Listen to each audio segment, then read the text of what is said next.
Hello everyone, my name is Addie. I am a young entrepreneur and business owner, and I like to analyze different companies, their marketing practices and stuff like that.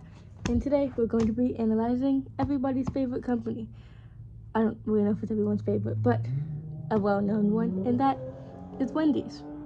So today we're going to be talking about Wendy's and their marketing and how it's successful and interesting.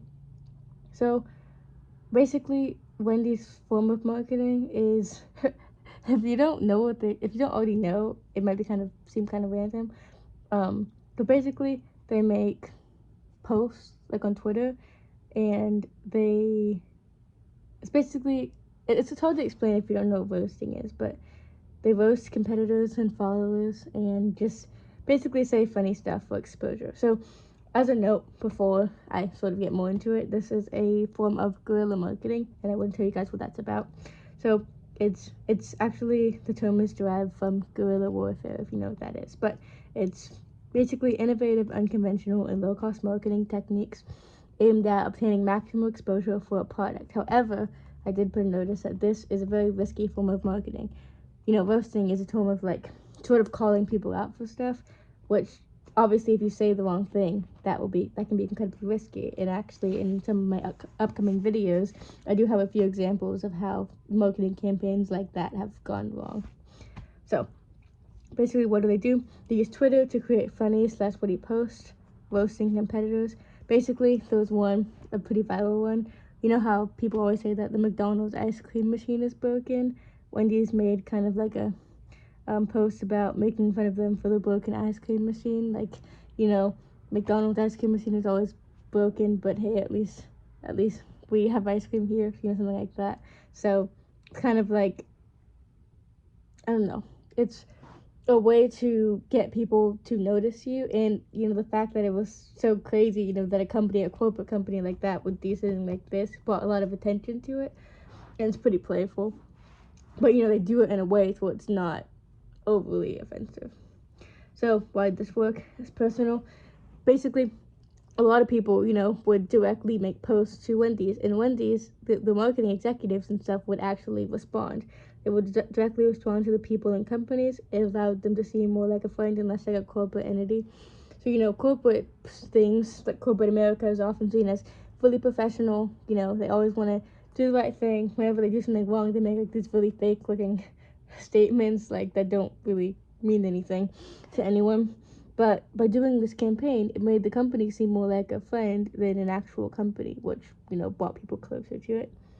Price, it was good because it was extremely cheap advertising. All they were doing was making social media posts, which is arguably cheap, despite having to pay the marketing team.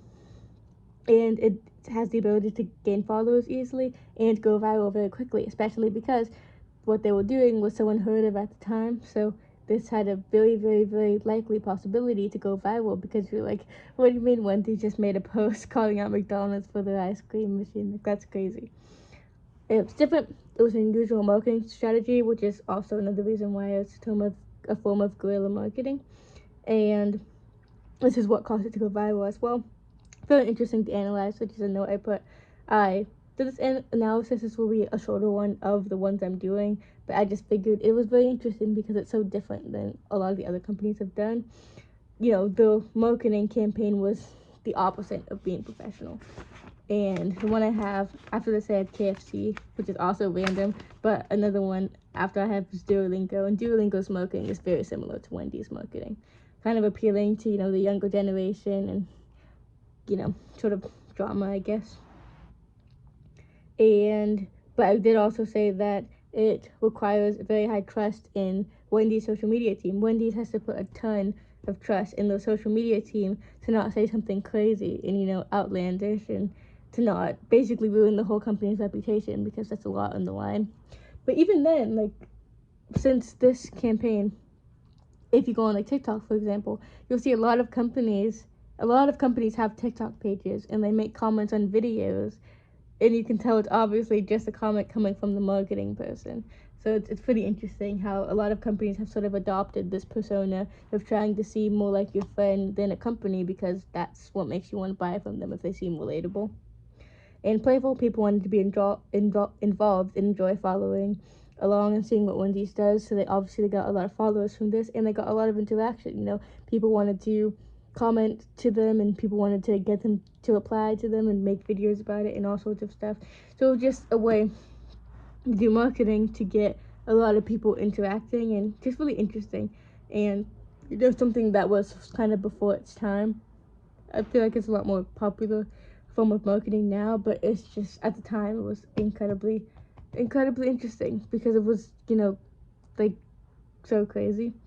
But yeah, I just thought that was interesting, and that was the marketing sort of not campaign but company, I guess, civic space of a company I decided to analyze today. So if you have any ideas for companies that you would like me to do, or campaigns, um, either, cool marketing campaigns, interesting ones, innovative ones, ones that went wrong, or even I'm making a video in a few days about how a company, ended up failing, and how, they might be able to get back up and running. So anything like sort of related to the business realm, I would love to make a video about. So yeah, let me know if you guys have any tips or anything, and thank you so much for watching, and have an amazing day. Bye.